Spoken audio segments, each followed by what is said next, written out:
I welcome you guys to another amazing episode of Protagonist Chronicles. This is a program where we profile and we hear the story of our superstars and also people that are doing very well in our community, especially from Africa continent. And this particular episode is coming to you from the Republic of Benin. You were once in Lagos, living in Lagos and working as a bus conductor. Am I right? I want to know, how did you usually call your passenger whenever you're on the road? First of all, I have to remind you on the road that we do Jibo, Pangrove, and Yaba. So most of the time under the bridge of when you are coming from Hydrokeke, under the bridge. Okay. We used to stay there to call passenger for Yaba. So Jibo, Pangrove, Yaba, Iwole, Yaba, Iwole. Most of the time, you know, people, they definitely know my accent, that this guy is not a Nigerian. This guy is Benin, and some of them, they call me Kotoro boy. So it's very, very difficult at the very beginning to call passenger, to collect money from them, to give them change. And you see the way they are very verbally brutal with you. Change me that. Well, my change, change me that, my change, all the time.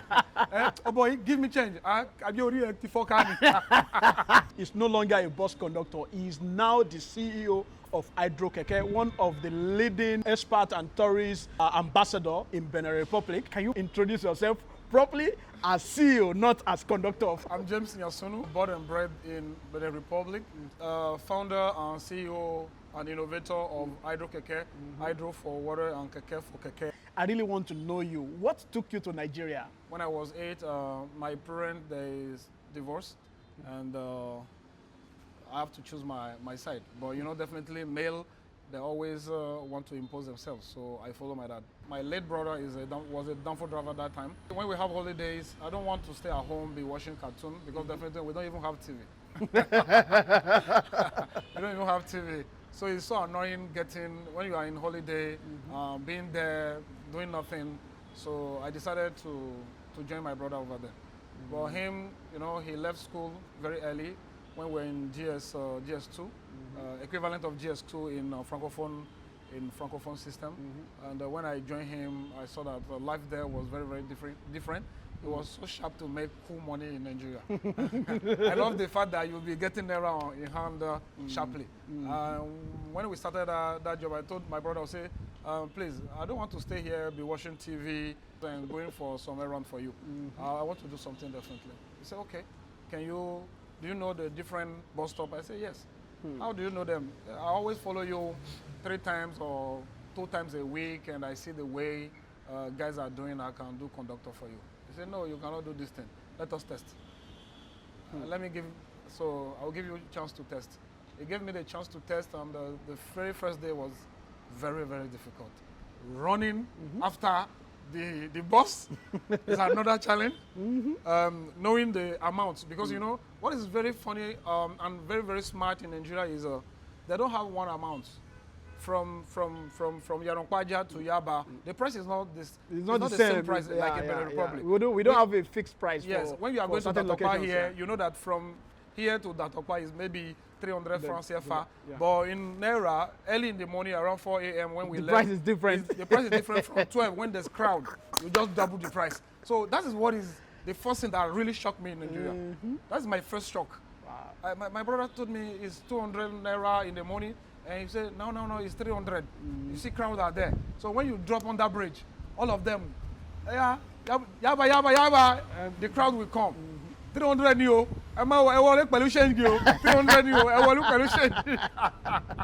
So it was, and you know, my Yoruba was very, very rough. And believe me, until today, my Yoruba is not so like that. But how has the experience in Nigeria, you know, shaped you to what you've become today? People who have opportunity to travel, they see different culture and they see life in different angle. You're right. One day my brother called me and said, James, you are no more going to stay here. You have to go back home. I dropped school earlier, and I don't want you to drop school. I want you to finish and complete. I want you to see you in our country, at the top of the country, and wherever they study, we conduct you. I want you to go back. Right. I don't want, we have in the house 2 drivers. You must be somebody different. So then if I'm no more here, you will remember that particular day I told you go back home. And he's right. He's no more. And my brother is no more here. He was dead in an accident. He said, James, you must do greater. I don't want you to drop. And I went back home.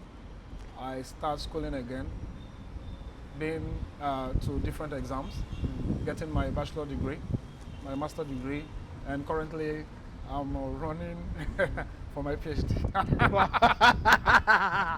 Guys, just imagine that. Currently, he is running for his PhD. Here in Benin Republic, you have 8 person over 10. They are very, very scared about water.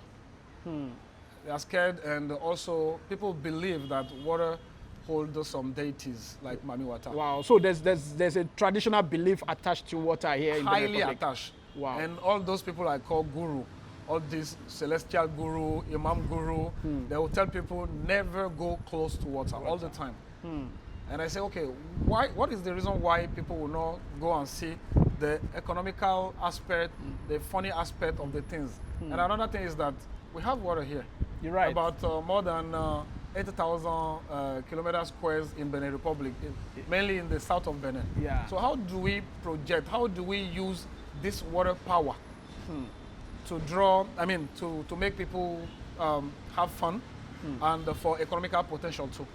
That is where we started our project from, the project Hydrokeke. And we see that at the end, it is the water accident that creates all those solid behave and that make people thinking that water is dangerous, water is Mami Water, water is chaos. And how was it like at the beginning when you were building the Hydrokeke? Hydrokeke was we started the project, designing the project in 2016. Yeah. 2016, 2017 to be precise.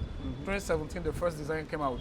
And we started going to all this workshop, from all those, from one workshop to another one to see who will help us to succeed with the first Hydrokeke. Like, how did you come about that? Okay, people need to start riding bicycle on top of water. I really want to hear that story, and I'm sure you also want to hear the story. How did you, build the first Hydrokeke that you have today? If you want to build the bike and you don't have the money to build the bike, start building the tire.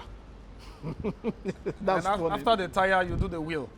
After the wheel, you see what are the different iron you put together, you assemble together, so then you can have at the end the bike you are looking for. So that's how we started. We started by doing a very small miniature project. So we say, okay, let us build the bike, but very small. That will be lesser, the cost will not be high. So we went to one workshop, we talked to the guy. One of my guy that time helped me for the design, and he did the design for me. And at the end, we get now a very small prototype on the ground. And I asked the man, can we have this one as in real life, as a big one in real life that we can put on the top of the wall? He said, yes. The same process we used to build that small one, let us go to do the same process to build the second one.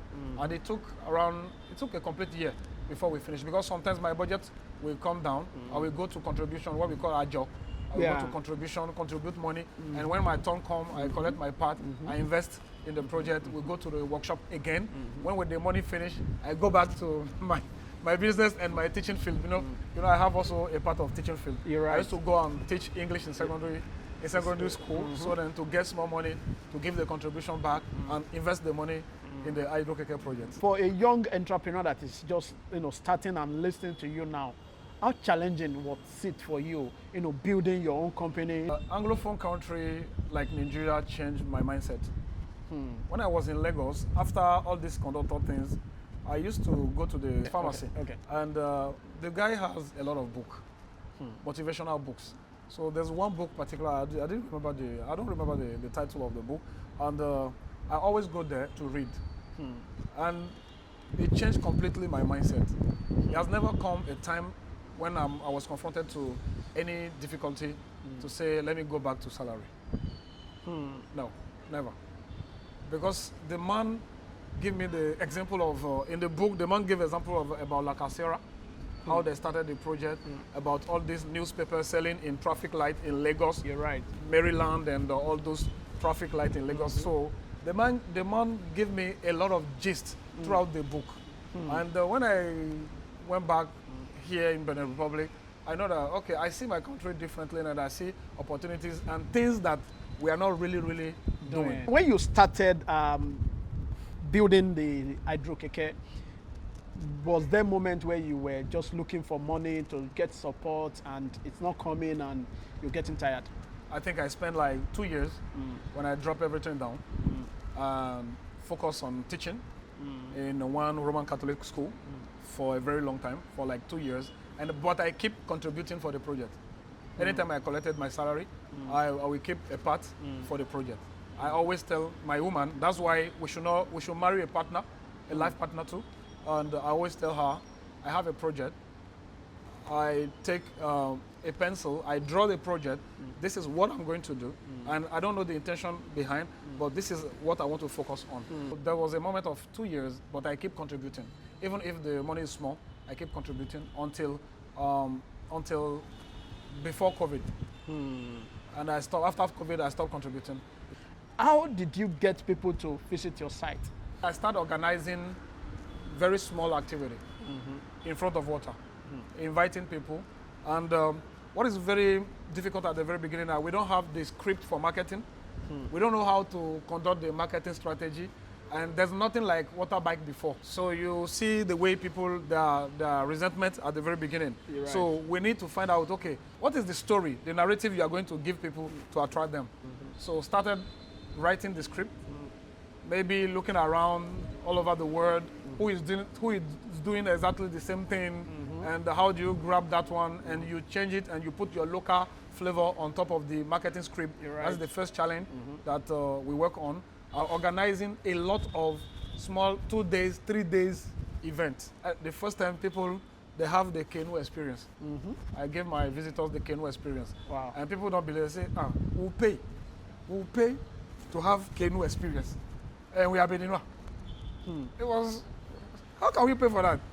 Because canoe is not a kind of toy or a kind of instrument that people can pay like a normal game. But I say, but yeah, you don't want to pay. Do you know about using a canoe? They say no. Yeah, let's try. So that is how we start at the very beginning. But multiplying, increasing the number of different events we want to do, and changing the angle, the perspective, the narrative, the script all the time. And that is what we keep doing until we get a government sponsorship. For young entrepreneurs who just want to start their life, what will your advice be for them? The road is full of obstacles. Let me be frank. Nobody should tell them it's easy. It is not easy. It is about mindset. They should put it in mind before they start. And at the end, they should not start a project because the project is beautiful. See you next time on this show. Thank you very much, Mr. James. Nice to have you. Nice to it's have been you a too, very Sam. fruitful conversation. Till next time, please subscribe, like, comment, and keep watching Protagonist Chronicles.